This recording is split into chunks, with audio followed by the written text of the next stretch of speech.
눈을 뜨자마자 머리가 깨질 듯 아프고 숨이 가빴다. 메스꺼움이 목구멍까지 차올랐다.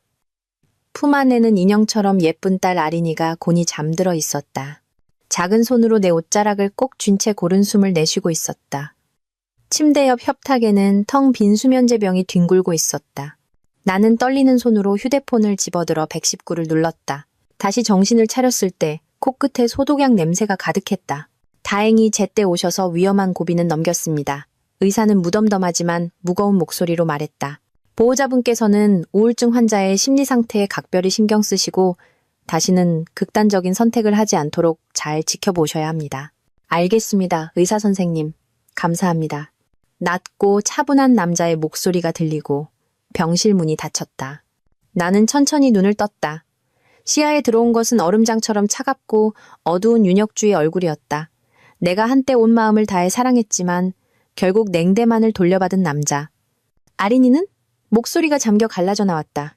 그는 고개를 돌렸고 내가 깨어난 것을 보자마자 분노를 터뜨렸다. 이제 와서 아린이가 생각나? 수면제를 삼킬 때는 딸 생각 안 했어? 강윤서, 나이가 몇인데 자살 소동이야? 나는 그를 빤히 쳐다보다가 손가락을 까딱였다. 그는 미간을 찌푸렸지만 결국 허리를 숙였다. 또 뭘 원해? 조금만 더 가까이. 그가 몸을 숙이는 순간 나는 온 힘을 다해 그의 뺨을 후려쳤다. 짝! 미쳤어! 그가 소리쳤다. 그의 뺨에 선명한 5손가락 자국이 남았다. 나는 싸늘하게 말했다. 당신이 나를 질책할 자격이 있어? 당신이 정지원 때문에 밤새도록 술 퍼마실 때 나와 아린이 생각은 했어? 내가 몸이 안 좋다고 몇 번이나 전화했을 때 뭐라고 대답했는지 기억은 나? 어젯밤의 기억이 파도처럼 밀려왔다. 그의 첫사랑 정지원이 귀국했고 환영 파티가 열렸다. 그는 술잔을 들고 웃으며 그녀가 허리를 감싸고 다정하게 사진 찍는 것을 내버려뒀다.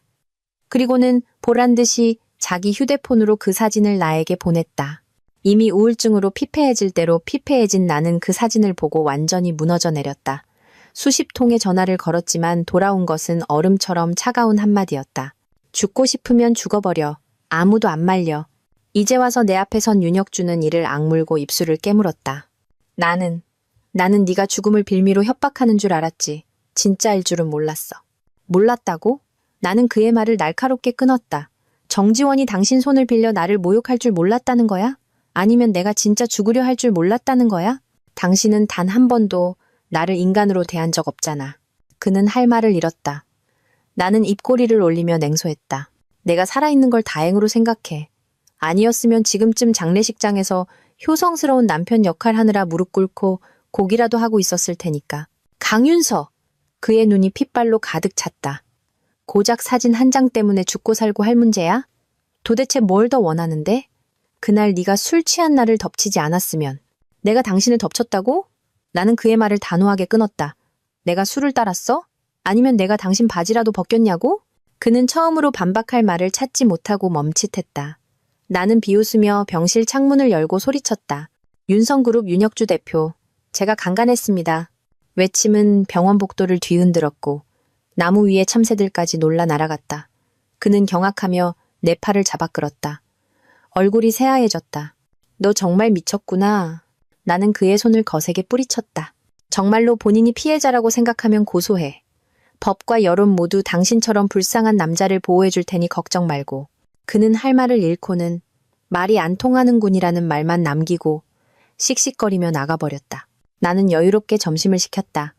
식사를 막 끝냈을 때 또 다른 배달 음식이 도착했다.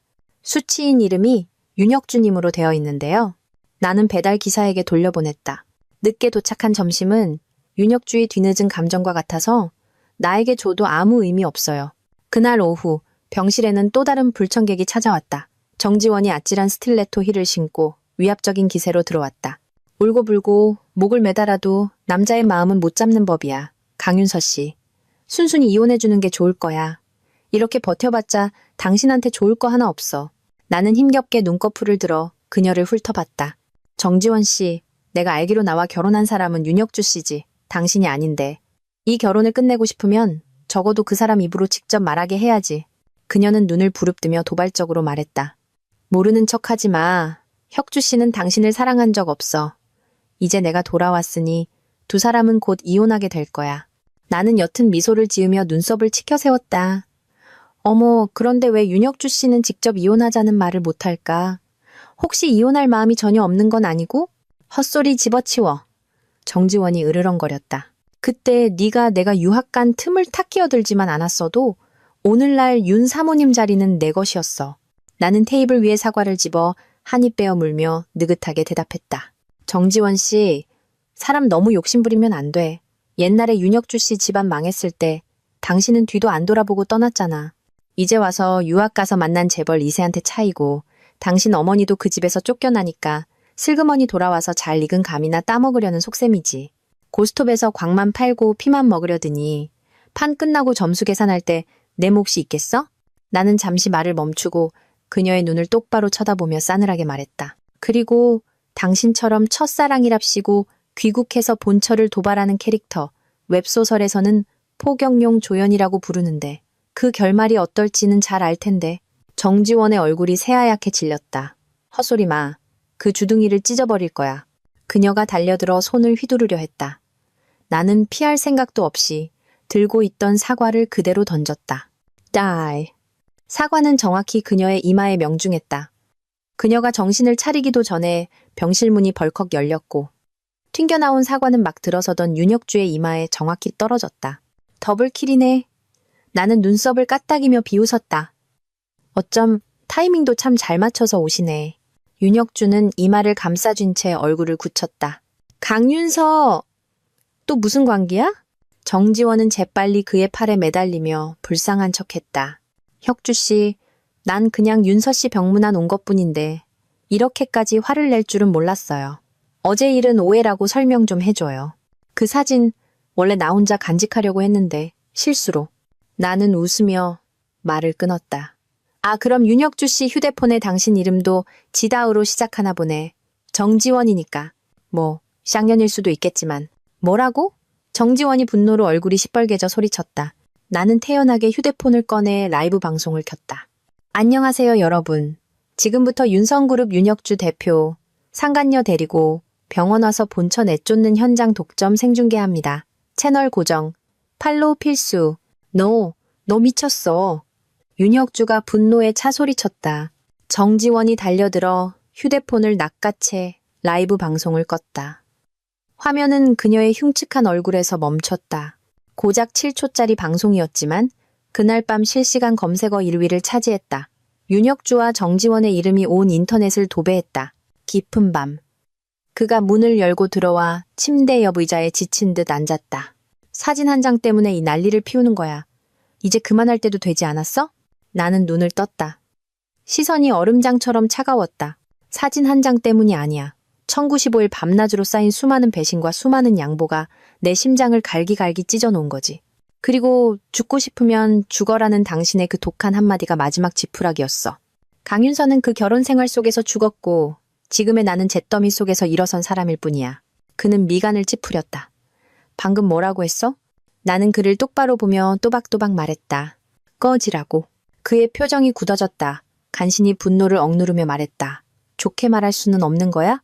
나는 피식 웃었다. 내가 좋게 말할 땐 당신이 나를 쓰레기 취급하며 멀리했잖아. 이제 내가 당신한테 신경 끄니까 좋게 말하고 싶어? 윤혁주, 당신 스스로가 비참하다고 생각하지 않아? 그는 깊은 숨을 내쉬며 억지로 평정을 찾으려 했다. 이 결혼 생활에서 고통받은 게 너 하나뿐이라고 생각해? 아린이만 아니었으면 난 사랑하지도 않는 여자랑 절대 결혼 안 했어. 나는 그의 눈을 똑바로 응시했다. 내 말 한마디 한마디는 칼날 같았다. 먼저 청혼한 건 당신이야. 난 책임지라고 애원한 적 없어. 당신의 고통은 내가 만든 게 아니라 당신이 치러야 할 대가일 뿐이야. 그런데 당신은 그 모든 증오를 나한테 쏟아부었지. 나는 말을 멈추고 냉정하게 결론 내렸다. 윤혁주, 당신은 그럴 자격 없어. 그날 밤 나와 윤혁주는 아무 일도 없었다는 듯 암묵적인 합의를 했다. 나는 그가 나를 사랑하지 않는다는 것을 알았고 강요하지도 않았다. 임신 사실을 알기 전까지는 나는 고아였고 평생 혈육을 갈망했다. 그래서 아이를 낳기로 결심했다. 나중에 그가 이 사실을 알게 되었고 내가 두려움과 희망 속에서 떨고 있을 때 그의 차가운 목소리가 전화기 너머로 들려왔다. 결혼하자. 나는 눈앞에 위선적이고 이기적인 남자를 보았다. 과거의 강윤서가 왜 이런 자를 사랑했는지 도무지 이해할 수 없었다. 당신의 고통은 내가 만든 게 아니라 당신이 치러야 할 대가야. 그런데 당신은 모든 걸 내 탓으로 돌렸지. 세상 사람들 눈에는 책임감 있는 남자로 보이고 싶고 다른 여자를 품에 안고 잃어버린 청춘의 사랑을 애달파하고도 싶었겠지. 당신은 나와 정지원의 사이를 내가 가로막았다고 탓했지만 미안한데 그녀는 유학을 갔을 뿐이지 죽은 게 아니야. 당신에게는 얼마든지 기회가 있었지만 당신은 선택하지 않았어. 자신을 탓할 용기도 그녀를 탓할 용기도 없으니 그저 만만한 나에게 화살을 돌렸을 뿐이지. 윤혁주, 당신은 멍청할 뿐만 아니라 역겨워. 하지만 이제 그 모든 것은 중요하지 않았다. 그의 얼굴이 시뻘개졌지만 그가 반박하기도 전에 내가 말을 이었다. 목소리는 얼음처럼 차가웠다. 나와 아린이 앞에 그 재수 없는 얼굴만 들이밀지 않으면 당신이 옛 여자든 새 여자든 누구랑 어떻게 뒹굴든 상관 안 해. 과거의 강윤서는 당신을 사랑했지. 바보 같을 정도로 사랑해서 자신을 상처 입힐 권리를 기꺼이 내주었어. 하지만 나는 강윤서가 아니야. 윤혁주, 당신은 나를 상처 입힐 권리가 없어. 윤혁주는 길고 검은 생머리를 좋아했다. 그래서 지난 몇 년간 강윤서는 얌전히 그 머리 스타일을 유지했다. 퇴원 후 내가 가장 먼저 한 일은 미용실에 가서 바다의 여신처럼 풍성하고 매혹적인 웨이브 펌을 하는 것이었다. 내가 입원해 있는 동안 아린이는 시어머니 댁에 맡겨져 있었다. 퇴원했으니 당연히 아이를 데리러 가야 했다. 나를 보자마자 시어머니는 미간을 찌푸리며 경멸적인 목소리로 말했다. 꼴이 저게 뭐니? 품이라고는 찾아볼 수가 없구나. 시어머니는 단 한 번도 나를 좋게 본 적이 없었다. 예전에 윤혁준의 집안이 망하고 시아버지가 투신 자살했을 때 그녀는 충격을 이기지 못하고 입원했다. 윤혁준은 술로 현실을 도피하며 매일같이 취해 있었다. 장례식, 약값, 식사까지 모두 내가 도맡아 처리하느라 살이 몇 킬로그램이나 빠졌고 24시간 간병인처럼 그녀를 돌봤다. 하지만 그녀는 단 한 번도 나에게 고마운 눈길을 준 적이 없었다. 누군가 저 아가씨가 아드님 여자친구인가 봐요? 참 지극정성이네 라고 물으면 그녀는 태연하게 대답했다. 아들이 고용한 간병인이에요. 나중에 내가 그의 아내가 된 후에도 그녀의 구박은 계속되었다. 그녀의 눈에 나는 영원히 부족한 존재였다. 강윤서의 우울증에는 그녀의 공도 컸다. 하지만 나는 그녀가 아니다. 나는 참고 사는 습관이 없다. 나는 입꼬리를 올리며 옅게 웃었다. 저는 젊고 예쁘니까 화려하게 꾸미면 봐주는 사람이라도 있죠. 설마 어머니처럼 늙고 추해져서 귀신 보라고 화장할 때까지 기다려야 품이 있는 건가요? 그녀는 분노로 얼굴이 일그러졌다. 파운데이션이 주름 사이로 갈라지는 모습이 기괴한 가면 같았다. 애비 애미도 없는 게 어른한테 말대꾸하는 것 좀 봐. 나는 비웃으며 칼날 같은 말을 뱉었다. 거지에게 돈을 줘도 고맙다는 말은 듣죠. 근데 어머님은요? 몇 년 동안 제가 지극정성으로 모셨는데 돌아온 건 경멸뿐이니. 어머님의 교양과 인격이라는 게 약한 사람 앞에서나 통하는 거겠죠. 그녀의 가슴이 가쁘게 오르내렸다. 그녀가 떨리는 손으로 나를 가리켰다. 네, 네가 뭔데? 내 아들이 왜 너 같은 거랑 결혼해서? 나는 느긋하게 대답했다. 그러니 다행으로 생각하셔야죠. 어쨌든 제가 두 분 모자의 목숨을 구한 은인이니까요. 그때 제가 아니었으면 지금쯤 저 애비 애미 없는 것이라는 말은 어머님 아드님 차지가 됐을걸요. 말을 마친 나는 새파랗게 질린 그녀의 얼굴을 무시하고 나선형 계단으로 올라갔다. 2층에서 아린이가 낮잠을 자고 있었다. 나는 조심스럽게 아이를 안아내렸다. 시어머니가 문을 막아서며 이를 갈았다. 아린이는 데려가지 마. 나는 차갑게 말했다. 제가 아린이 엄마예요. 막을 권리 없으세요. 그녀는 코웃음을 쳤다. 윤씨 집안 손녀를 너 같은 애한테 맡겨서 망칠 순 없지. 아린이가 내 어깨에서 뒤척였다. 나는 아이의 등을 가볍게 토닥이며 낮은 목소리로 말했다. 사람 말을 못 알아들으시면 저도 주먹 쓰는 법은 알아요. 그녀는 경악했다.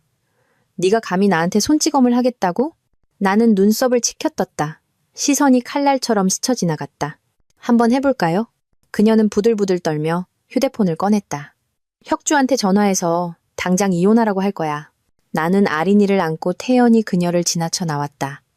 아린이는 잠에서 깨 나를 보자 기뻐하며 꼭 껴안았다. 엄마, 너무 예뻐요. 인어공주 같아요.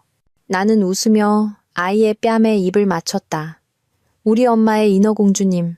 아이는 작은 꼬리처럼 나를 졸졸 따라다녔다. 부엌문 앞에서 턱을 괴고 내가 요리하는 모습을 지켜봤다. 나는 이상해서 물었다. 아리나, 왜 그렇게 엄마만 쳐다봐? 아이가 눈을 깜빡이며 떨리는 목소리로 말했다. 아린이는 눈 한 번 깜빡하면 엄마가 또 사라질까봐 무서워요. 오늘 엄마 처음 봤어요. 며칠 동안 엄마가 없었어요. 그 말에 가슴이 철렁 내려앉았다. 원작에서 강윤서의 시신을 본 후 아린이는 크게 알았었다. 나는 아이를 꼭 껴안고 맹세처럼 확신에 찬 목소리로 부드럽게 말했다. 아리나, 엄마가 약속할게. 이제부터 매일매일 항상 옆에 있을 거야. 아이의 얼굴이 마침내 슬픔에서 기쁨으로 바뀌었다. 저녁을 먹고 아린이는 거실에서 장난감을 가지고 놀았고 나는 부엌에서 설거지를 했다. 윤혁주가 돌아왔다. 아린이가 자기만의 작은 세상에 빠져있는 것을 보고 그는 곧장 부엌으로 들어왔다. 내 화려한 웨이브 머리를 보자 그는 멈칫했다. 강윤서. 나는 돌아보지도 않고 무심하게 말했다. 할 말 있으면 해. 잠시 정적이 흘렀다. 그의 목소리는 낮았지만 분노가 서려 있었다. 듣자 하니 우리 엄마랑 한판 붙을 뻔했다며. 강윤서, 네 눈에는 어른도 없어? 나는 접시에 기름기를 깨끗이 닦으며 간단히 대답했다. 나이만 먹었다고 다 어른 대접받을 자격이 있는 건 아니야. 교양 있고 품격이 있어야 어른이라고 부를 만하지. 그는 자기 어머니가 나를 얼마나 구박했는지 모르지 않았다. 하지만 단 한 번도 내 편을 들어준 적이 없었다. 어머니는 어른이야. 갈등이 있더라도 네가 참았어야지. 지금 당장 아린이 데리고 가서 어머니께 사과해. 그가 으르렁거리며 내 팔을 잡아 끌었다. 나는 그의 손을 거세게 뿌리치고 거품 묻은 고무장갑을 벗어 그의 얼굴에 던져버렸다. 그의 얼굴에 비눗방울이 잔뜩 묻은 모습이 지저분하면서도 우스꽝스러웠다. 난 당신도 참아줄 생각 없는데 당신 엄마까지 참아야 해? 말을 마친 나는 곧장 밖으로 나가 아린이를 데리고 2층으로 올라가 시켰다. 목욕 후 잠자리 동화 시간. 아린이는 책더미를 뒤져 인어공주를 꺼내왔다. 엄마, 인어공주 이야기 듣고 싶어요. 나는 책을 펴고 부드러우면서도 단호한 목소리로 읽어내려갔다. 언니들은 동생을 구하기 위해 길고 아름다운 머리카락을 잘라 마녀의 칼과 바꿨단다. 인어공주가 그 칼로 왕자의 심장을 찌르기만 하면 다시 물고기 꼬리가 생겨 바다로 돌아갈 수 있었지. 인어공주는 칼을 들고 망설임 없이 왕자의 심장을 찔렀어. 그리고 바다로 돌아가 영원히 행복하게 살았단다. 아린이는 눈을 동그랗게 뜨고 벌떡 일어났다. 엄마, 틀렸어요. 인어공주는 물거품이 됐잖아요. 나는 아이의 부드러운 머리카락을 쓰다듬었다. 아린이는 인어공주가 물거품이 되는 게 좋아? 아이가 고개를 저었다. 반짝이는 눈망울에 눈물이 고였다. 그 이야기 들을 때마다 물거품 되는 부분에서 눈물이 났어요. 나는 미소 지으며 조용히 말했다. 어떤 사랑이 고통만 준다면 의미 없는 희생은 당장 멈춰야 해. 스스로를 사랑해야만 다른 사람의 굴레에 빠지지 않을 수 있단다. 그리고 어떤 이야기의 결말이 마음에 들지 않으면 네가 직접 다시 쓰면 되는 거야. 아이는 아직 이 말을 다 이해하기엔 너무 어렸지만 나는 아이의 마음속에 자기 자신을 사랑하는 씨앗이 심어지기를 바랐다. 아린이가 잠든 후 나는 조용히 방을 나왔다. 침실로 돌아오니 윤혁주가 무거운 표정으로 앉아 있었다. 그가 입을 열었다. 내일 당장 머리 다시 염색해. 너도 알잖아. 나 이 색깔 싫어하는 거. 나는 태연하게 대답했다. 난 아주 마음에 드는데 아린이도 예쁘다고 했고 내가 좋아하는 게 당신이랑 무슨 상관이야? 그의 표정이 굳어졌다. 목소리가 거칠어졌다. 너 아주 모든 사람하고 척을 지기로 작정했어? 오늘도 그랬잖아. 어머니는 네가 막 퇴원해서 몸이 안 좋을까봐 걱정돼서 아린이를 며칠 돌봐주시려던 것뿐이야. 그런데 넌 어머니한테 손찌검까지 하려고 했다며. 나는 웃음을 터뜨렸다. 내 말은 칼처럼 날카로웠다. 나를 걱정해? 예전에 한겨울에 어머님이 입원했을 때 수박이 먹고 싶다고 하셨지. 내가 눈보라를 뚫고 동네 세 바퀴를 돌아도 못 구했어. 그때 어머님은 내 면전에 대고 욕을 퍼부었어. 왜 그때는 나를 걱정 안 하셨을까? 내가 아린이 임신했을 때 당신은 위출혈로 쓰러질 때까지 술을 마셨지. 병원에서 어머님은 내 뺨을 때리며 남편 하나 간수 못한다고 소리쳤어. 왜 그때는 나를 가엾게 여기지 않으셨을까? 내가 죽을 만큼 아파서 무통 주사를 맞고 싶다고 했을 때 어머님은 여자라면 다 겪는 고통이라며 당신이 서명도 못하게 막았어. 내가 분만실에서 목이 쉬어라 소리 지를 때 바로 옆에 계셨으면서 왜 그때는 나를 가엾게 여기지 않으셨을까? 그런데 이제 와서 나를 가엾게 여긴다고? 윤혁주, 당신 눈이 멀고 심장이 썩었을지는 몰라도 나는 아니야. 나는 이불과 베개를 들고 나섰다. 그가 나를 막아섰다. 어디가? 거실. 나는 그의 손을 뿌리쳤다. 당신이랑 한 침대에 누워있는 것만으로도 토할 것 같아. 갑자기 그의 목소리가 부드러워졌다. 그는 얼굴을 찡그리며 배를 움켜쥐었다. 윤서야, 나 위가 아파. 이건 그의 단골 수법이었다. 그럴 때마다 강윤서는 마음이 약해져 차를 끓여주고 약을 챙겨주고 죽을 끓여주곤 했다. 하지만 이번에는 달랐다. 나는 팔짱을 끼고 얼음처럼 차가운 눈으로 그를 봤다. 아파서 죽지는 않잖아요? 그는 할 말을 잃었다. 그의 얼굴이 점점 창백해지고 이마에는 식은땀이 송골송골 맺혔다. 이번 고통은 연기가 아니었다. 하지만 위가 아니라 간이었다.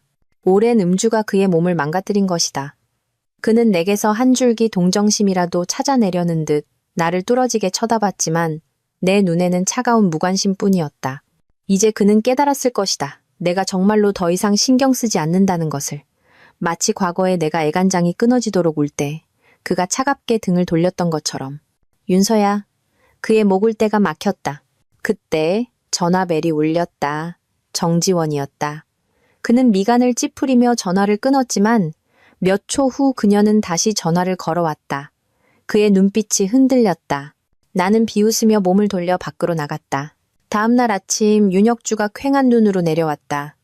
나와 아린이는 막 아침 식사를 마친 후였고 식탁에는 다른 1인분의 아침 식사가 차려져 있었다. 그는 그것을 보고 눈을 빛내며 의자를 끌어당겨 앉았다.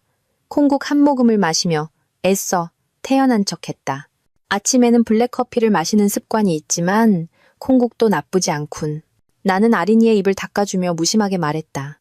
입맛에 안 맞으시면 장 아주머니께 직접 말씀하세요. 장 아주머니? 그는 잠시 멈칫했다. 부엌에서 유니폼을 입은 중년 여성이 나와 공손하게 허리를 숙였다. 사모님, 주방 정리는 다 끝났습니다. 나는 고개를 끄덕였다. 감사합니다, 아주머니. 정해진 시간에 맞춰와 주세요. 장 아주머니가 떠나자 윤혁주가 미간을 찌푸렸다. 난 집에 외부인 있는 거 싫어해. 그는 사적인 공간을 극도로 중시하는 사람이었다. 예전에는 집안의 크고 작은 일을 모두 강윤서가 직접 했다. 하지만 돈이 있으면서 삶의 질을 높이는 데 쓸 줄 모른다면 부는 무의미할 뿐이다. 그리고 나는 그의 보모가 될 생각이 전혀 없었다. 싫으면 나가서 살든가 아니면 직접 청소하고 빨래하고 밥해 먹든가. 나는 그의 굳은 얼굴을 신경 쓸 겨를도 없이 아린이를 데리고 유치원에 갔다. 차 안에서 아이가 궁금한 듯 물었다. 엄마, 아빠가 왜 기분이 안 좋아 보여요? 나는 태연하게 운전대를 돌리며 말했다. 아마 콩국 마시기 싫어서 그런가 봐. 좋든 싫든 그는 결국 현실을 받아들여야 했다. 이 집에는 이제 외부인이 한 명 더 생겼다. 저녁에 내가 아린이와 가든 레스토랑에서 식사하고 있을 때 전화가 울렸다. 그의 목소리는 차갑고 딱딱했다. 어디야? 왜 집에 없어? 나는 그 순간 그의 얼굴을 상상할 수 있었다. 미간을 굳게 찌푸리고 분노를 억누르느라 경직된 얼굴. 그는 언제나 집에 돌아오면 자신을 기다리는 불빛이 켜져 있는 것에 익숙했다. 이제 그 불이 꺼지자 그는 견딜 수 없게 된 것이다. 윤혁주 씨, 나는 24시간 당신을 기다릴 의무도 없고 내 행방을 보고할 의무는 더더욱 없어. 전화기 너머는 몇 초간 조용했다. 아마도 그는 예전에 강윤서가 저녁 먹으러 오냐고 물을 때마다 짜증내던 자신을 떠올렸을 것이다. 강윤서, 귀찮게 좀 하지 마. 나만 졸졸 따라다니는 거 말고는 내 인생은 없어? 내가 어디서 뭘 하든 일일이 보고해야 해? 내가 전화를 끊으려 할 때 그의 목소리가 다시 들려왔다. 나 배고파. 장 아주머니가 저녁 준비해놨던데 식었으면 데워 먹어. 그는 잠시 머뭇거리다 으르렁거렸다. 네가 해준 밥 먹고 싶어. 나는 비웃었다. 먹고 싶으면 먹고 싫으면 굶어. 말을 마치자마자 나는 가차없이 전화를 끊었다. 지난 몇 년간 강윤서는 식탁 앞에서 몇 번이고 음식을 데우며 그를 기다렸다. 결과는 대부분 식어 빠진 밥상을 혼자 마주하는 것이었다. 이제 그는 그 마음의 10,000분의 1이라도 이해할 수 있을까? 나와 아린이가 집에 돌아왔을 때 윤혁주는 이미 나가고 없었다. 식탁 위에는 아무도 손대지 않은 저녁 식사가 그대로 놓여 있었다. 아린이를 재우고 나니 아래층에서 소리가 들렸다. 나가보니 정지원이 만취한 윤혁주를 부축하며 들어오고 있었다. 그녀는 힘겹게 그를 소파에 앉히고는 실수인 척 그의 품에 쓰러졌다. 윤혁주는 몽롱한 상태로 넥타이를 풀며 목이 마르다고 했다. 그녀가 물을 따라 입에 대주자 그는 한 모금 마시고는 미간을 찌푸리며 밀쳐냈다. 물 안 마셔. 숙취 해소. 국 마실 거야. 컵이 튕겨나가 두 사람을 모두 적셨다. 정지원은 인상을 썼지만 다시 부드러운 목소리로 말했다. 지금 숙취 해소 국이 어디 있어요? 옷이 젖었는데 갈아입는 거 도와줄게요. 이러다 감기 걸려요. 한여름에 물 몇 방울 튀었다고 감기에 걸린다니 참으로 가소로운 연극이었다. 나는 팔짱을 낀 채 차갑게 그녀를 지켜봤다. 그녀가 그의 셔츠 안으로 손을 넣으려는 순간 그가 갑자기 그녀의 손목을 꽉 잡고 나지막이 중얼거렸다. 윤서야. 정지원은 굳어졌다. 눈이 휘둥그레졌다. 방금 나를 뭐라고 불렀어요? 윤서야. 그의 목소리는 애틋함으로 가득 차 있어. 소름이 돋을 지경이었다. 그녀의 얼굴이 시뻘개지며 분노로 떨렸다. 혁주씨, 나 지원이에요. 정신 차려요. 그는 몽롱하게 고개를 젓더니 그녀를 밀치고 비틀거리며 일어섰다. 윤서 찾으러 갈 거야. 그녀가 다급하게 앞을 막아서며 거의 소리치듯 말했다. 가면 안 돼요. 강윤서가 뭐가 그렇게 좋아요? 도대체 언제 그 여자랑 이혼할 거예요? 그 말을 듣자 윤혁주는 갑자기 화를 내며 그녀를 거칠게 밀쳐냈다. 이혼 안 해. 나 이혼 안 한다고. 정지원은 바닥에 주저앉아 분하고 억울해서 눈시울이 붉어졌다. 그녀는 소파 쿠션을 바닥에 내던지고 눈물을 닦으며 씩씩거리며 나가버렸다. 술에 취한 윤혁주는 비틀거리며 온 집안을 헤매며 내 이름을 불렀다. 결국 테이블에 부딪혀 차가운 바닥에 쓰러졌다. 그는 아이처럼 끙끙 앓았다. 윤서야, 나 위가 아파. 그는 무의식 중에 내가 예전처럼 부드럽게 숙취 해소국을 끓여주고 자기 무릎에 머리를 뉘게 하고 속삭이며 재워줄 거라고 생각했을 것이다. 하지만 이번에는 나는 눈 하나 깜짝하지 않았다. 나는 등을 돌려 침실로 올라가 아침까지 편안하게 잠을 잤다. 다음날 아침이 되어서야 그가 진짜로 아팠다는 것을 알았다. 차가운 바닥에서 하룻밤을 잔 탓에 고열에 시달렸다. 장 아주머니가 아침을 준비하러 내려왔다가 그를 발견했다. 그는 병원에 가기를 완강히 거부했다. 장 아주머니가 죽을 가져다 줘도 그는 밀쳐냈다. 사모님, 사장님, 좀 설득해 주세요. 이러다 큰일 나겠어요. 나는 그가 일부러 쇼를 하고 있다는 것을 잘 알았다. 내가 식판을 들고 방으로 들어가자 그는 등을 돌린 채 짜증 섞인 목소리로 말했다. 안 먹는다고 했잖아. 갑자기 아린이의 목소리가 들려왔다. 앳되지만 단호했다. 아빠! 말 안 들으면 엄마가 화낼 거예요. 아이는 허리에 손을 얹고 있었는데 그 기세가 나 못지 않았다. 그는 잠시 멍하니 있다가 나를 보고는 반사적으로 표정을 굳히며 냉정한 척했다. 나는 신경 쓰지 않고 식판을 협탁에 내려놓았다. 아린이가 총총 달려가 양손으로 물컵을 들어 그에게 건넸다. 아빠, 약 드세요. 딸 앞에서는 평소에 오만한 표정을 짓기 어려웠는지 그는 결국 일어나 침대머리에 기댔다. 약을 먹고 나자 시선이 식판 위에 흰죽에 머물렀다. 그는 미간을 찌푸렸다. 나한테 이걸 먹으라고? 나는 팔짱을 끼고 무심하게 말했다. 먹기 싫으면 말고. 그는 나를 노려보았다. 내가 꼼짝도 하지 않자 그는 결국 스스로 그릇을 들어 한 숟갈 떴다. 입에 넣자마자 표정이 굳어지더니 그릇을 3개 내려놓았다. 싱거워. 나는 아린이의 손을 잡고 돌아섰다. 돌아볼 생각도 하지 않았다. 불만 있으면 장 아주머니한테 직접 말해요. 어디 가는데? 뒤에서 그의 목소리가 들려왔다. 아린이가 재빨리나 대신 대답했다. 엄마랑 아린이는 유치원 가요. 아빠는 집에서 얌전히 있어야 해요. 내가 아이를 데리고 돌아왔을 때 그는 여전히 그곳에 있었다. 아픈 와중에도 일은 쉬지 않았다. 비서가 결제 서류를 들고 와 기다리고 있었다. 나를 본 그녀는 잠시 멈칫하더니 고개를 숙여 인사했다. 강 총재님 안녕하세요. 이 회사는 원래 나와 그가 함께 세웠고 나도 지분을 가지고 있었다. 다만 예전에는 제대로 대접받지 못했을 뿐이다. 드물게도 이 비서만이 나를 그렇게 불렀다. 인사소리를 듣고 그는 내가 돌아온 것을 바로 알았다. 덜 다친 문틈으로 그가 머리를 내밀며 잠긴 목소리로 말했다. 강윤서, 목말라. 마치 내가 자기 전용 보모라도 되는 양. 항상 명령조였다. 나는 무시하고 방에 들어가 옷을 갈아입었다. 나왔을 때 그가 문 앞을 막고 서 있었다. 또 어디 가려고. 그가 내 손을 잡았다. 그는 막 열이 내렸는지 입술이 아직 파리했고 몸 상태가 온전치 않아 보였다. 나는 쉽게 그의 손을 뿌리치고 차키를 돌리며 말했다. 놀러. 그는 눈을 부릅떴다. 내가 아픈데 집에서 간호 안 하고? 나는 비웃으며 가차없이 말했다. 아직도 상황 파악이 안 되나 본데. 감기 몸살 정도가 아니라 당신 팔다리가 부러져도 나랑은 상관없어. 당신이 죽는다면 딱하게 여겨서 시신이라도 치워줄지 고려해 볼 수는 있겠지만 차고에서 나오다가 서류 뭉치를 안고 떠나려던 비서와 마주쳤다. 이름이 당혜은이었던가. 그녀는 과거 강윤서가 윤혁주에게 굽실거리던 모습을 본 적이 있었다. 그리고 수많은 조롱 속에서 그녀처럼 친절하게 대해준 몇 안 되는 사람 중 하나였다. 강 총재님, 정말 많이 변하셨네요. 그녀는 미소 지었다. 그녀의 시선이 내 붉은 웨이브 머리에 머물렀다. 오후의 햇살 아래 더욱 눈부셨다. 영원히 변하지 않는 건 없죠. 나는 가볍게 손을 흔들어 인사하고 엑셀을 밟아 떠났다. 윤혁주의 재산을 절반이나 차지하게 되니 이보다 더 편할 수가 없었다. 내 신용카드는 여전히 한도가 넉넉했고 써도 줄지 않았다. 에스테틱에서 전신 케어 패키지를 예약하고 나오다가 청순 가련한 척하는 여자와 마주쳤다. 윤 사모님! 그녀는 눈을 동그랗게 뜨며 놀란 척했다. 정말 사모님이시네요. 하마터면 못 알아볼 뻔했어요. 그녀의 시선이 내 머리부터 발끝까지 훑었다. 질투심을 감추지 못하더니 갑자기 목소리가 경멸적으로 변했다. 아무리 치장해봤자 소용없어요. 윤 총재님 마음은 한 번도 사모님 것이었던 적이 없으니까. 나는 웃음을 터뜨렸다. 누군가 했더니 내 남편의 5번째 첩이었군.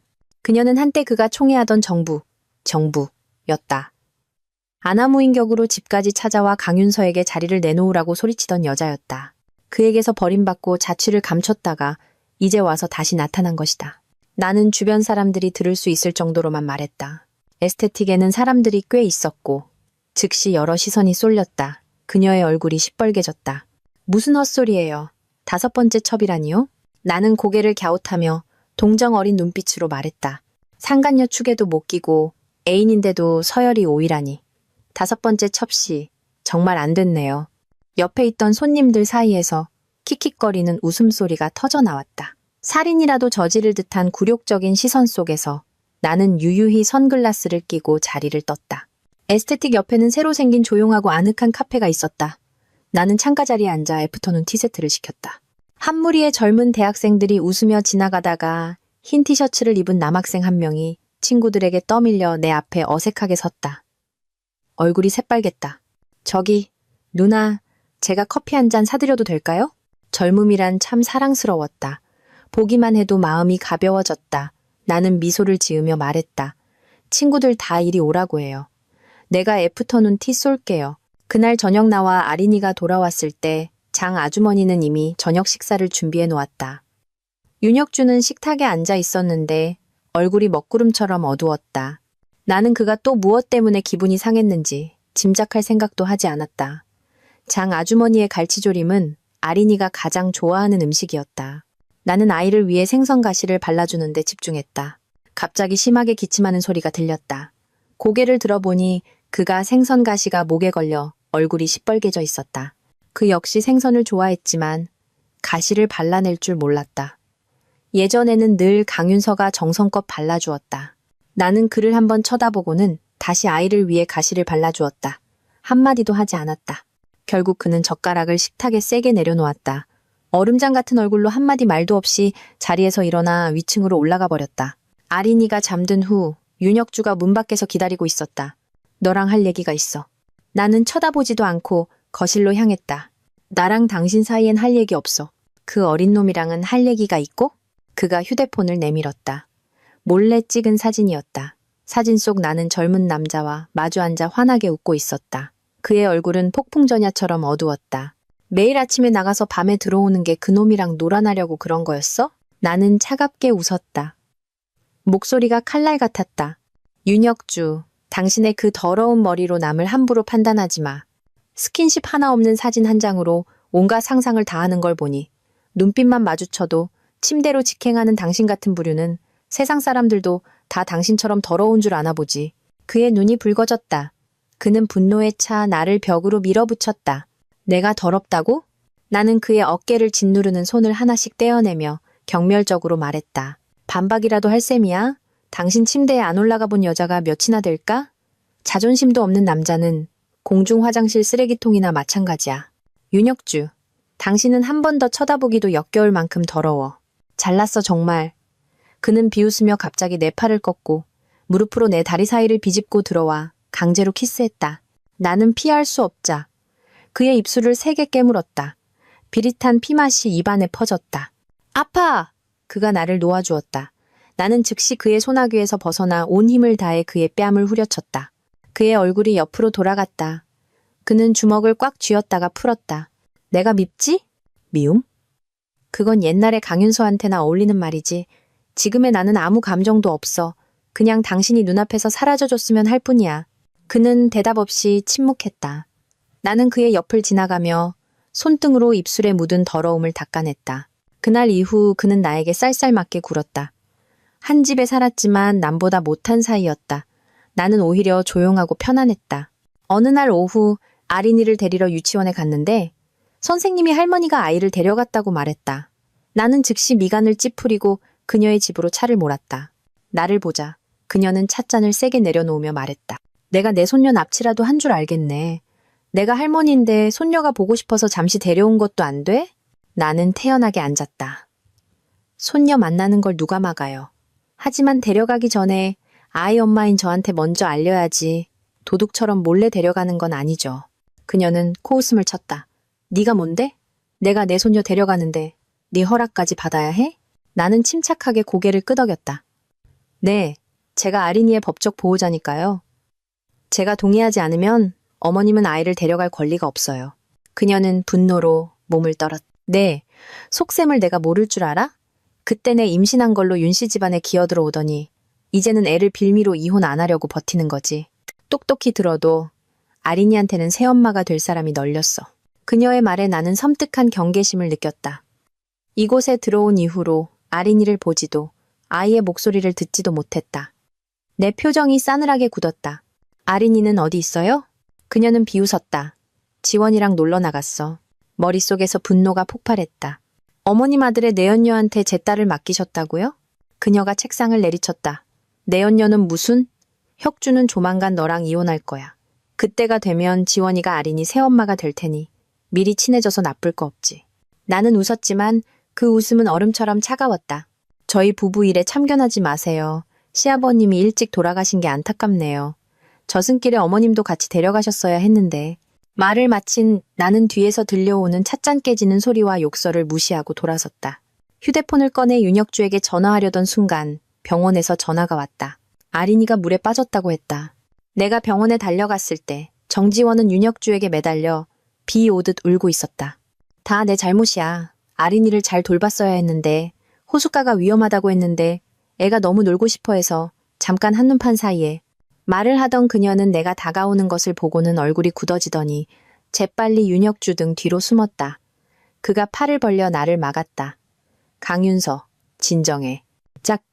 나는 가차없이 그의 뺨을 후려쳤다. 그가 반응하기도 전에 나는 정지원의 머리채를 잡아 그의 등 뒤에서 끌어내고 또 한 번 세차게 뺨을 때렸다. 대단하네. 아린이가 병상에 누워있는 와중에도 남 탓할 정신은 있나 보지. 정지원은 입술을 깨물고 눈물을 글썽이며 불쌍한 척했다. 혁주씨, 나 정말 몰랐어요. 짝! 나는 다시 한번 손을 휘둘렀다. 눈이 핏발로 가득 찼다. 윤혁주, 저기 누워있는 애가 당신 딸이야. 일이 터졌을 때 옆에 있던 건 당신 내연녀뿐이고 고의든 실수든 저 여자는 책임에서 벗어날 수 없어. 감싸줄 생각 마. 내가 경고했지. 당신 내연녀는 나와 아린이 근처에 얼씬도 못하게 하라고. 그런데 당신 어머니랑 작당해서 나 몰래 애를 데리고 나가? 그러고는 바로 눈앞에서 아린이가 사고를 당하게 만들어? 윤혁주, 당신 엄마도 관리 못하고 내연녀도 관리 못하고 당신은 남자로서 살 가치도 없어. 나는 그 역겨운 두 사람을 더 이상 쳐다보지도 않고 병실로 들어갔다. 아린이는 침대 위에서 의식을 잃은 채 창백한 얼굴에 핏기 하나 없는 입술을 하고 있었다. 의사는 아이가 심각한 외상은 없지만 극심한 공포로 기절한 것이라고 했다. 나는 아이 곁을 오랫동안 지켰다. 눈썹이 살짝 떨리더니 아린이가 눈을 뜨고 나를 보자마자 와락 울음을 터뜨리며 내 목을 끌어안았다. 엄마, 아린이는 새엄마 싫어요. 바다 마녀는 너무 나빠요. 무서웠어요. 한참을 달래고 나서야 아이는 흐느끼며 자초지종을 이야기했다. 정지원은 나에 대해 나쁜 말을 했을 뿐만 아니라 뻔뻔하게도 자신이 엄마 자리를 대신할 것이라고 암시했다. 아린이가 화가 나서 그녀를 받아 마녀라고 부르자 그녀는 창피함에 분노가 치밀어 공원 인공호수로 아린이를 밀어버린 것이었다. 나는 즉시 경찰에 신고했다. 밖으로 나가자 정지원은 여전히 윤혁주 옆 복도에 앉아 있었다. 내 선명한 손자국이 아직도 그녀의 뺨에 남아 있었다. 나를 보자 그녀는 고개를 숙이고 불쌍한 척 떨리는 목소리로 말했다. 언니가 저 보기 싫어하는 거 알아요. 하지만 전 정말 진심으로 아린이를 걱정해서 네, 죄가 드러날까봐 걱정하는 거겠지. 나는 그녀의 말을 차갑게 끊었다. 그녀의 표정이 즉시 변했다.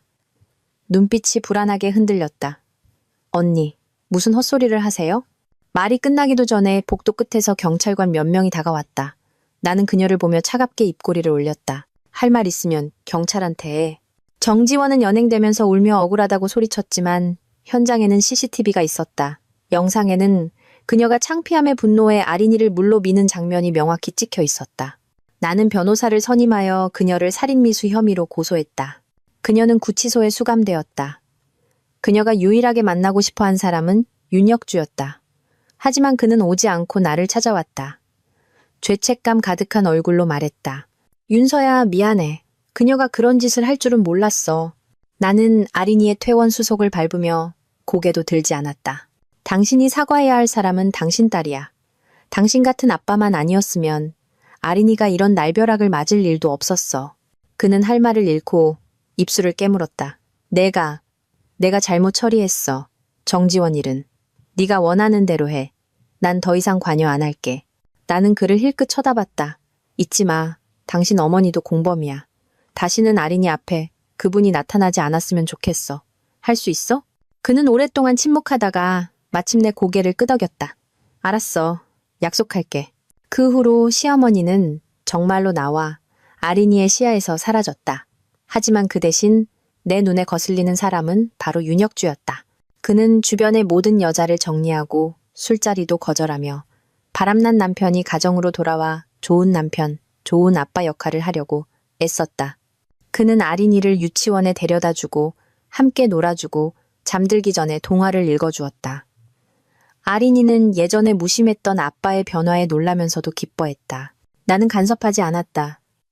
아린이에게는 아빠가 필요했고 그는 어차피 살 날이 얼마 남지 않았다. 아이에게 아빠와의 추억을 조금 더 만들어주는 것도 나쁘지 않았다.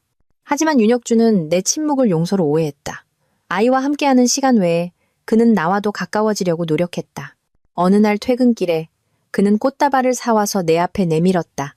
3년의 결혼 생활 동안 그는 내가 꽃가루 알레르기가 있다는 사실조차 몰랐다.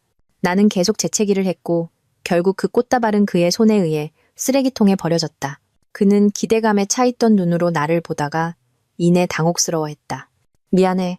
꽃다발 때문에 미안한 거야. 아니면 감옥 같았던 3년의 결혼 생활에 대해 미안한 거야? 나는 관심 없었다. 나는 미간을 찌푸리며 칼처럼 차갑게 말했다. 앞으로 이런 유치한 짓 하지 마. 그는 한 대 맞은 것처럼 얼굴이 하얗게 질렸다. 난 그냥 너한테 보상하고 싶었어. 필요 없어. 나는 물컵을 들었다. 목소리에는 혐오감이 묻어났다. 아린이 앞에서 아빠 역할이나 제대로 해. 하지만 내 앞에서 이런 싸구려. 자기 연민쇼는 하지 말아줘. 토할 것 같으니까.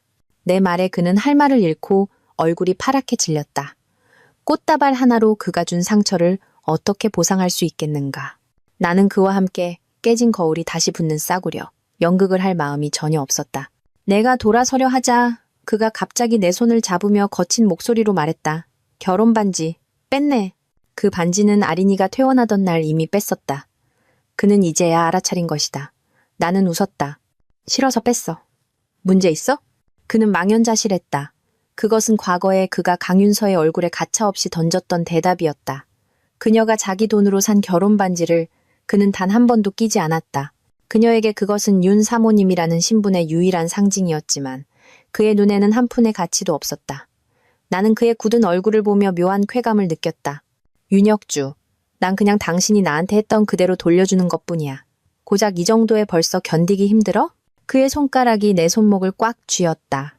그의 눈에는 애원이 서려 있었다. 내가 후회해. 윤서야. 우리 다시 시작하면 안 될까? 나는 그의 손을 뿌리쳤다. 입꼬리가 차갑게 올라갔다. 좋아. 그럼 당신이 죽어. 그러면 당신과 다시 시작하는 걸 고려해 볼게. 나는 고개를 갸웃하며 그를 똑바로 쳐다봤다. 어때?